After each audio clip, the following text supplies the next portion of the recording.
Kalau kita bicara soal imperium maritim terhebat dalam sejarah, ada beberapa nama besar yang muncul. Tapi salah satunya yang mungkin paling bersinar di Asia Tenggara, ya Majapahit. Sebuah kekuatan raksasa yang pada puncaknya menguasai hampir seluruh kepulauan yang sekarang kita kenal sebagai Indonesia. Jadi pertanyaannya kan begini, gimana caranya satu kerajaan di abad ke-14 bisa jadi penguasa Nusantara yang begitu luas? Di tengah gejolak dunia pada masanya, kok bisa mereka membangun imperium yang begitu gemilang? Nah, ini teka-teki sejarah yang akan kita pecahkan bareng-bareng. Jawabannya ternyata ada di satu periode luar biasa, masa keemasan, yang diotaki oleh satu raja, Raja Sanagara, yang mungkin lebih kita kenal sebagai Hayam Wuruk. Di bawah pemerintahannya lah Majapahit bukan cuma bertahan, tapi melesat ke puncak kejayaannya. Oke, sekarang kita bedah lebih dalam. Buat ngerti kenapa Raja Sanagara bisa sesukses itu, kita harus mundur sedikit, lihat dulu sejarahnya. Kisah tentang kerajaan yang ditempa lewat konflik dan juga keyakinan. Perjalanan Majapahit menuju puncak itu, wah, sama sekali nggak mulus. Awalnya aja udah penuh konflik di bawah Raden Wijaya. Tapi titik baliknya itu ada di tahun 1328, pas Ratu Tribuana Tunggadewi, ibunya Raja Sanagara, naik tahta. Nah, pemerintahannya lah yang jadi pondasi super kokoh buat zaman keemasan yang bakal datang. Dan pondasi inilah yang jadi cetak biru buat imperium mereka. Soalnya, zaman keemasan Majapahit itu bukan terjadi gitu aja, bukan kebetulan, tapi dibangun dengan sangat teliti di atas stabilitas yang udah diperjuangkan mati-matian. Biar kebayang sepenting apa pondasi ini, coba kita bandingin deh. Zaman-zaman awal Majapahit itu, wah kacau balau, penuh pemberontakan, konflik internal di mana-mana. Tapi Ratu Tribuana Tunggadewi berhasil membalikkan keadaan. Dia yang meredam semua kekacauan itu dan menciptakan era stabilitas yang, ya ampun, krusial banget. Gimana caranya? Ya dengan kepemimpinan yang tegas tentunya.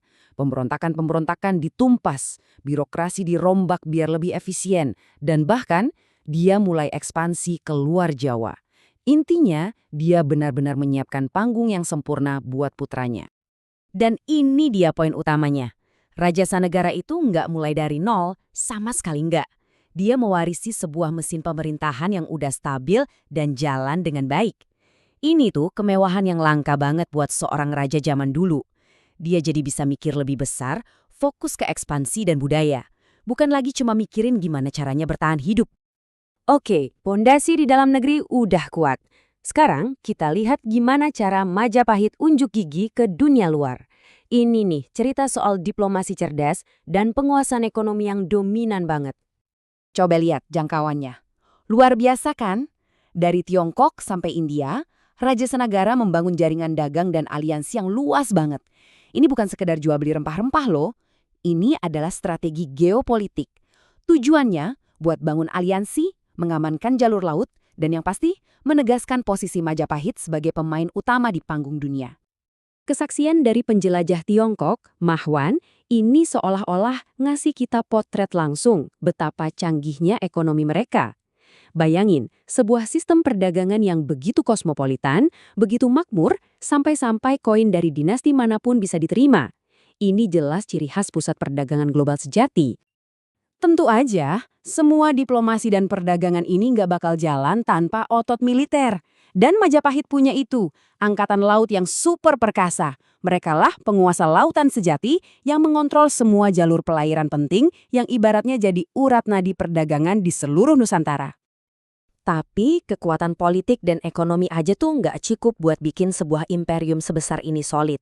Ada semacam lem tak kasat mata yang menyatukan semuanya. Apa itu?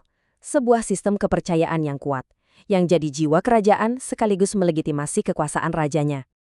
Nah, di jantung kekuasaan Majapahit ada konsep yang namanya Dewa Raja. Gampangnya gini.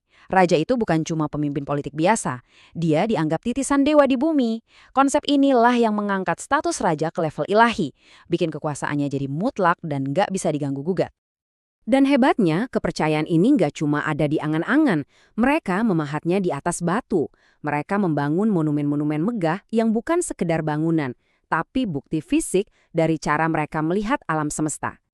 Konsep ini paling jelas terlihat di arsitektur candi mereka, yang dikenal sebagai Triloka atau Tiga Dunia. Jadi, setiap candi itu pada dasarnya adalah miniatur alam semesta. Bagian dasarnya itu dunia kita, dunia manusia. Bagian tengahnya atau badannya itu dunia perantara. Dan atapnya yang menjulang tinggi itu adalah alam para dewa. Benar-benar jembatan fisik antara manusia dan yang ilahi. Oke, setelah kita lihat semua elemen ini, politik, ekonomi, militer, sampai budaya, mari kita tarik kesimpulan dan renungkan warisan abadi dari imperium yang luar biasa ini. Jadi, inilah resep rahasia di balik kejayaan Majapahit. Pertama, stabilitas politik yang diwariskan pendahulunya. Kedua, diplomasi yang cerdas. Ketiga, dominasi ekonomi di laut. Dan yang terakhir, tapi paling penting, adalah perekat budaya yang menyatukan semuanya. Ini cetak biru yang nyaris sempurna untuk sebuah imperium. Dan semua ini akhirnya membawa kita ke satu pertanyaan besar. Sebenarnya, apa sih yang bikin sebuah zaman keemasan itu benar-benar emas? Apa karena kekuasaannya yang luas? Atau kekayaannya yang melimpah? Atau jangan-jangan justru karena budayanya yang bisa bertahan melintasi ratusan tahun? Mungkin, jawaban sesungguhnya adalah perpaduan sempurna dari ketiganya.